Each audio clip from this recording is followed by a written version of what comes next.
everyone, I'm Allie. Join me as I show you how to do this Mixed Media Maui bracelet. It's a version of our original Maui bracelet from a couple years ago, and I'm going to show you some additional skills. Not only are we going to use wire and learn some wire skills, but we're also going to be doing a nice slip knot at the end with some macrame stitch. So make sure to watch the whole way through. Remember, if you need any supplies, go ahead and look below the video in the description or get the link there to subscribe to our Best Bead Box Kit edition, where you have all the supplies to make this bracelet. For this bracelet, we have a number of supplies, including our brown knotting cord, some beads, and what we're going to be doing actually is making some beads out of wire. So we're going to be using some silver gauge 24 wire, and that's the first thing we're going to do is make some of our spacers in order to use on our bead knotting cord to separate out some of our beads. What I'm going to suggest to you is to start with a measured piece. You have a round nose plier, a wire cutter, and then you want a needle nose pliers as well. And your measured piece can be 6 inches, can be 12 inches, whatever you feel comfortable working with. I'm going to use 6 inches here, and that's going to give you an idea of how many coils you get as you're working on it. So I have a bunch of my coils done here, and you can do them consistent, short, long, kind of up to you. I have some shorter ones and some longer ones. And the first thing I'm going to do is start my coil. So how are we starting our coil?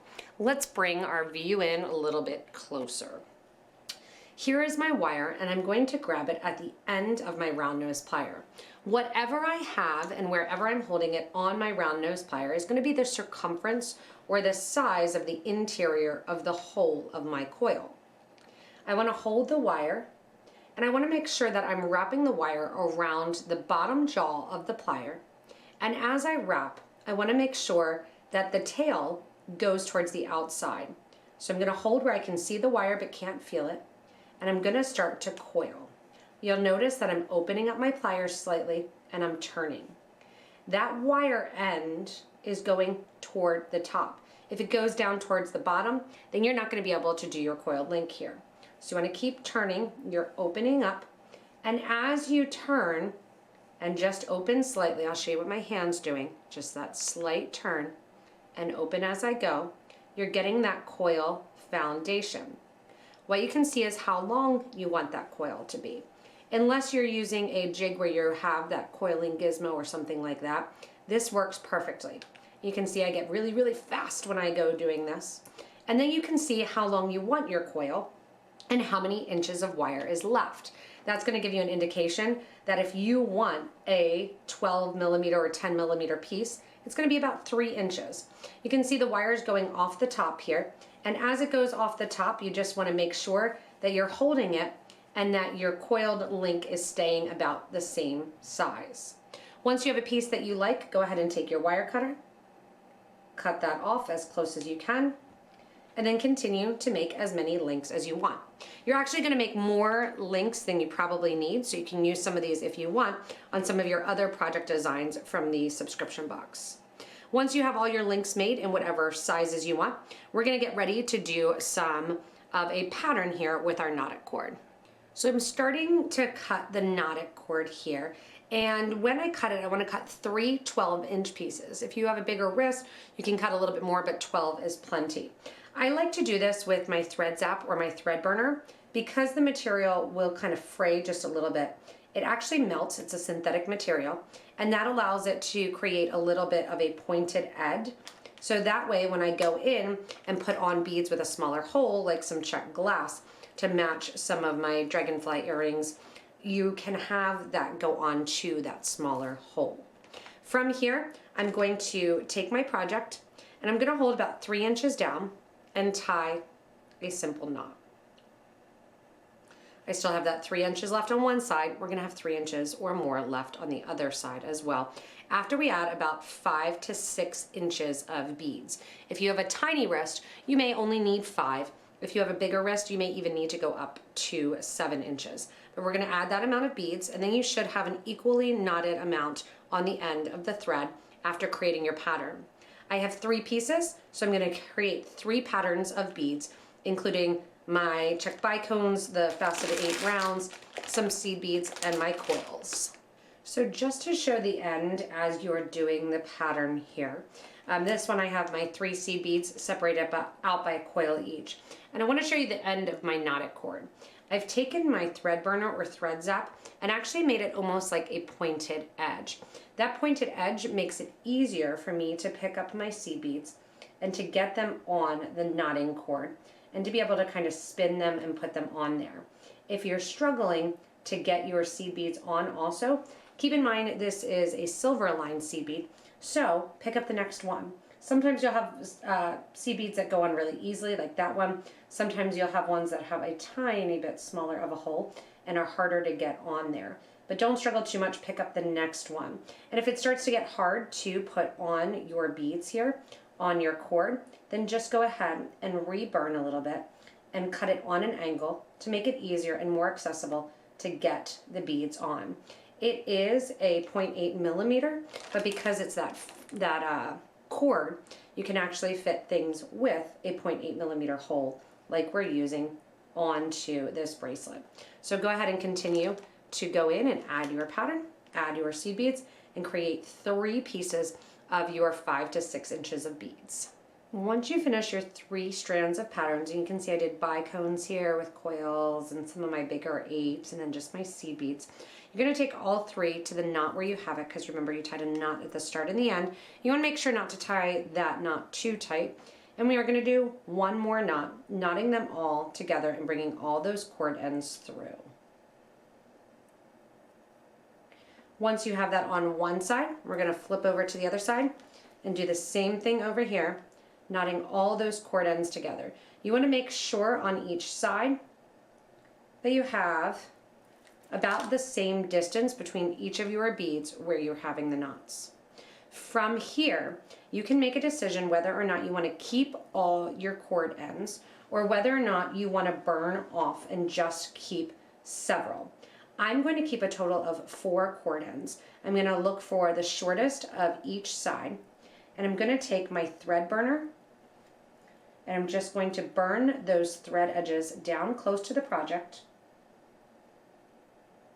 and then with my thread burner burn them down flat against the knot itself, kind of pushing them down. The cord will get a little bit warm as you're doing your thread burner, but not too hot that you can't touch it. That's kind of the key to creating that point as well when you're getting all of your beads on.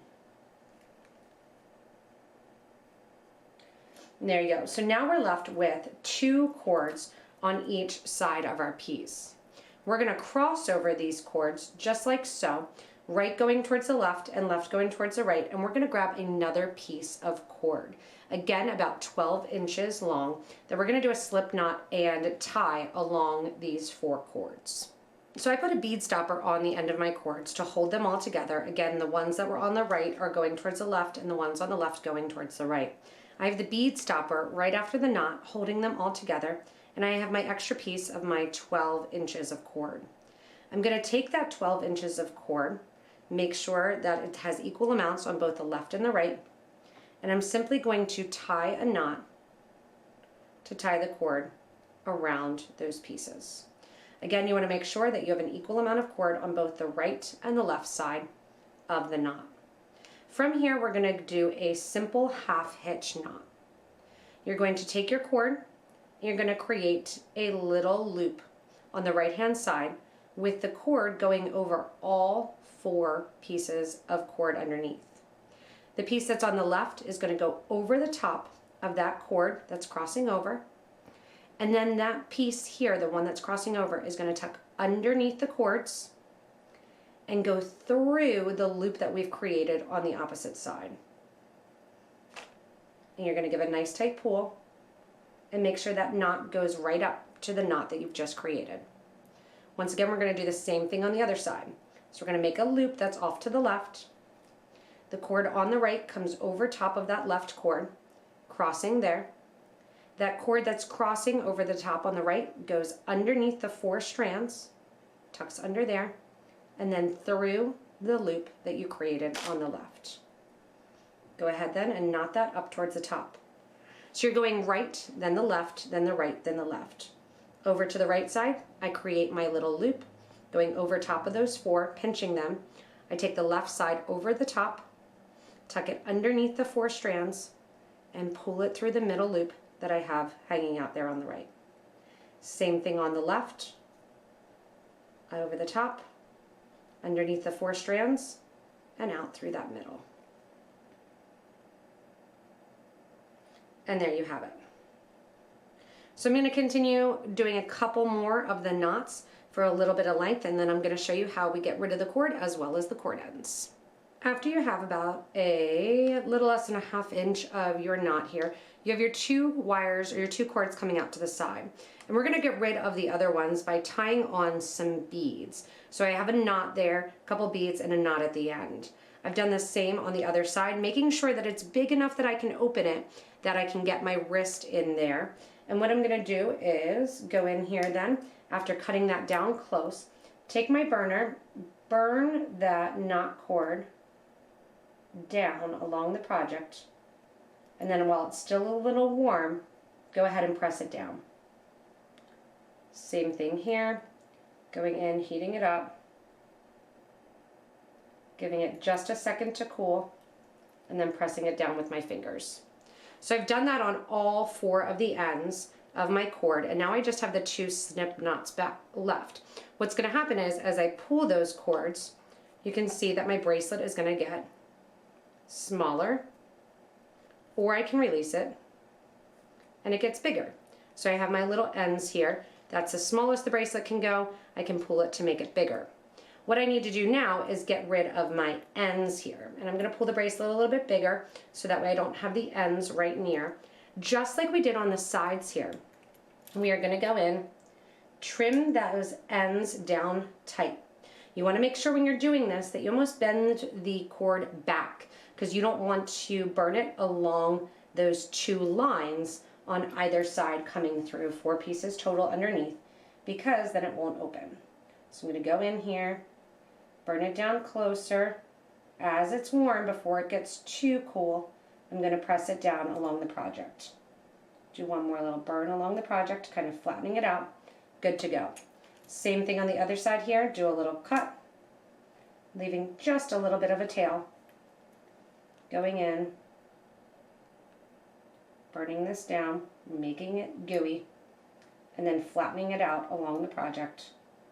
One more time, heating it up, flattening it out along the project. That finishes off your mixed Maui bracelet.